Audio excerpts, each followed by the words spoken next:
तो प्राण शक्ति के कारण ही है। तो हमारे ऋषियों ने सोचा जिस व्यक्ति के पास ऐसी शक्ति नहीं है तो क्या वो मजबूत नहीं बन सकता, तो उन्होंने इसी चीज की बहाना देने के लिए ही प्राण शक्ति की खोज की। और प्राण शक्ति की खोज करने के लिए उन्होंने प्राणायाम शब्द बनाया। प्राणायाम शब्द का अर्थ ही होता है प्राण को खींचना, रोकना और बाहर निकालना, अर्थात प्राणायाम प्राण का आना और जाना क्रिया ही प्राणायाम है, जिसका अर्थ ही है प्राण का आना और जाना। कहने का तात्पर्य यह है कि प्राण शक्ति को शरीर में भरने के लिए ही प्राणायाम बनाया गया है। प्राणायाम का अर्थ ही है प्राण का आना और प्राण का जाना। अब अगला प्रश्न ये उठता है कौन सा प्राणायाम करें। तो इस शब्द के बारे में आप जान गया, अब कौन सा प्राणायाम करें, यह एक बहुत ही बड़ा कंफ्यूजन वाला प्रश्न होता है। सूर्य भेदी करें, चंद्र भेदी करें, प्लावनी करें, मूर्छा करें, शीतली करें, शीतकारी करें, उज्जयी करें, भस्त्रिका करें, ऐसे कई सारे प्राणायाम हैं जिसे हम कर सकते हैं, परंतु हम कौन सा करें, हमारे लिए कौन अच्छा है, इसकी जानकारी भी होनी बहुत ही अधिक आवश्यक हो जाती है। जैसा आपने पहले समझा, प्राणायाम का अर्थ होता है प्राण का आना और जाना, यही एक प्राणायाम की क्रिया है। दूसरा, बहुत सारे प्राणायाम है, परंतु आप कौन से करें इस पर हम बात करें। सामान्यतः जब आप किसी प्राणायाम को करते हैं उसमें एक मुख्य क्रिया होती है जो सब में लागू होती है। सांस को आप अंदर लेते हैं और बाहर निकालते हैं, सांस को आप अंदर लेते हैं या और बाहर निकालते हैं। आप कोई से प्राणायाम करेंगे, यह एक कॉमन नियम होगा। दूसरी चीज, अब आप इसमें आगे बढ़ेंगे तो आप सांस को लिए, थोड़ी देर रोके, फिर बाहर निकाले और फिर बाहर रोक के रखें। यह अगली होती है जो उससे उच्च स्तरीय में आ जाती है। जैसे आपको किसी ने कहा आपको अनुलोम विलोम करना है, तो आप अनुलोम विलोम कैसे करेंगे, सांस को बाएं नाक से अंदर लिया, धीमे धीमे अंदर लिया और फिर सांस को धीरे धीरे ही बाहर निकाला, फिर इस साइड से लिया जहां सांस को बाहर निकाले थे और फिर सांस को धीमे धीमे दूसरी साइड से बाहर निकाल देंगे। इस क्रम को आप लगातार ही चलने देंगे। इस क्रम के लगातार चलने से आपका अनुलोम विलोम चलता रहेगा, परंतु सांस की क्रिया वही है। आप भस्त्रिका करेंगे, उसमें भी आप सांस को तेजी से बाहर निकाल ले, खींच ले, बाहर निकाल ले, खींच ले। आप सूर्य भेदी करेंगे तो आप सांस को खींचेंगे और रोकेंगे, खींचेंगे, रोकेंगे, निकालेंगे, बाहर रोकेंगे। मतलब सांस को लेना और निकालना एक सामान्य क्रिया है जो सब में लागू होती है। तो महत्वपूर्ण क्या हो जाता है, महत्वपूर्ण यह हो जाता है कि आप कितने भाव से प्राणायाम कर रहे हैं। सामान्यतः एक गलती हर कोई करता है या देखने को मिलती है, बहुत लोग बहुत अच्छे तरीके से भी करते हैं कि हम जब प्राणायाम कर रहे होते हैं तो हम मात्र यह सोचते हैं कि हम कुछ भी आंखों से देखते रहे या करते हैं और सांस चलती रहे, उससे आपको पूरा फायदा नहीं मिलेगा। यदि आपको प्राणायाम का पूरा फायदा लेना है तो यह एक अधिक महत्वपूर्ण हो जाता है कि सांस के साथ साथ आपके भाव कितने गहरे हैं, आपके विचार कितने गहरे हैं, आप किस उद्देश्य से कर रहे हैं। कहने का तात्पर्य है जब भी आप प्राणायाम करें शांत चित्त स्थिर होकर के सुखासन में आप बैठ जाइए। प्राणायाम आप उसी आसन में करें जिसमें आप देर तक बैठ सकते हैं, या फिर आप वज्रासन में भी बैठ सकते हैं। इस आसन में भी बैठ के आप प्राणायाम कर सकते हैं, सुखासन में भी बैठ के कर सकते हैं, और जैसा भी मैं बैठा हुआ था पद्मासन में थोड़ा सा कठिन होता है, इस आसन में बैठ के भी कर सकते हैं।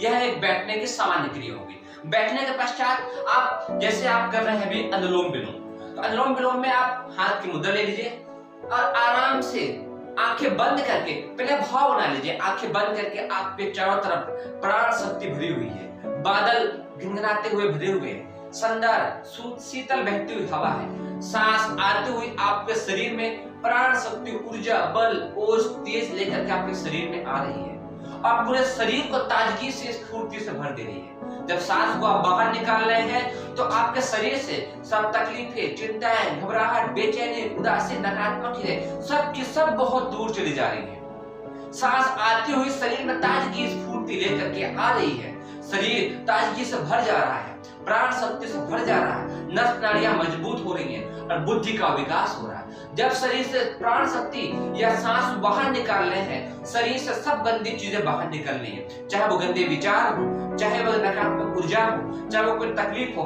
सब कुछ बाहर निकल लिया। ऐसा लगातार करने से आपके विचार पॉजिटिव हो जाएंगे। आपके विचार पॉजिटिव होने से आपके शरीर में सकारात्मक ऊर्जा का संचार होगा। यह एक पहली क्रिया हुई। इसी में आप और आगे चलें तो आप जब भी किसी प्राणायाम को करेंगे तो हमेशा आप याद रखिए सांस को धीरे धीरे अंदर लीजिए। एक गलती और देखने को मिलती है, जब सांस लोग लेते हैं बहुत स्पीड से लेते हैं, बहुत स्पीड से निकालते हैं। सांस की गति हमेशा धीमे धीमे धीमे, कोशिश करिए 5 से 10 सेकंड में सांस धीमे धीमे धीमे धीमे धीमे अंदर लीजिए और नाभि के पास तक रोकिए और फिर सांस को धीमे धीमे बाहर निकालिए, बाहर निकालिए, बाहर निकालिए आराम से। जितनी देर में आप सांस को अंदर लेंगे, सांस को उतनी देर में ही बाहर निकालेंगे। समानता आपको देखने को मिलेगा, लोग सांस लेते धीमी गति से हैं, परंतु जब वो सांस को निकालते हैं तो बहुत ही स्पीड से बाहर निकल जाती है, क्योंकि लोगों की आदत न होने की वजह से ऐसा होता है। इसलिए सांस को धीमा गति से लीजिए और सांस को धीमी गति से बाहर निकालिए। पहली क्रिया हुई। इसी में आप और अच्छी प्राण शक्ति चाहते हैं, बल और चाहते हैं, तो 4 नियम होते हैं। पूरक, पूरक का मतलब होता है सांस को लेना। सांस को लीजिए कितने सेकंड में, कोशिश कीजिए कम से कम 5 सेकंड में, जो कर सकते हैं 10 सेकंड में, जो कर सकते हैं 15 सेकंड में, जो कर सकते हैं 20 सेकंड में। अपने सामर्थ्य के अनुसार सांस को धीरे धीरे धीरे धीरे अंदर लेके आइए, कहां तक, नाभि के पास। सांस को लेने की क्रिया को बोलते हैं पूरक। दूसरे स्टेप में आप सांस जब ला के रख लिए तो नाभि के पास आंखें बंद करके रोक के रखिए, इसको बोलते हैं अंतः कुंभक। अंतः का मतलब होता है अंदर, कुंभक का मतलब होता है रोकना। अंतः कुंभक कीजिए, आंखें बंद करके महसूस कीजिए कि आप सांस को अंदर रोक के रखे हैं, और न केवल महसूस कीजिए बल्कि आप रोकिए भी। अब इसका नियम यह है, जितनी देर में आप सांस को लेंगे उसका आधा समय सांस को नाभि के पास रोकिए। जैसे आपने 10 सेकंड में सांस को लिया तो कम से कम 5 सेकंड तक नाभि के पास सांस को रोकिए। जब सांस रुकी रहे तो महसूस कीजिए शरीर के हर एक रोम चित्र के पास, शरीर के हर एक कोने में, संपूर्ण शरीर में उस प्राण शक्ति फैल रही है, फैल रही है, फैल रही है। तीसरा होता है रेचक। रेचक का अर्थ होता है पुनः नाभि से सांस को नाक के माध्यम से ही बाहर निकालना। जब सांस को आप बाहर निकालेंगे तो यह भी आपको ध्यान रखना है कि सांस निकालने की क्रिया अत्यंत ही धीमी रहेगी।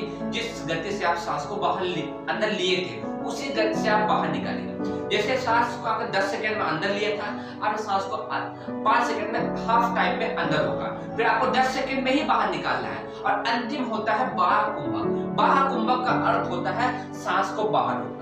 जब सांस को आप बाहर रोकेंगे उसको बाह्य कुंभक बोलते हैं। तो आप सांस को बाहर रोके हुए हैं तो सांस बाहर रुकी हुई है, सांस निकलते हुए आप महसूस किए थे कि सब गंदगी बाहर निकली है। जब सांस को बाहर रोकेंगे तो महसूस करेंगे वो आपसे गंदगी बहुत दूर चली गई है।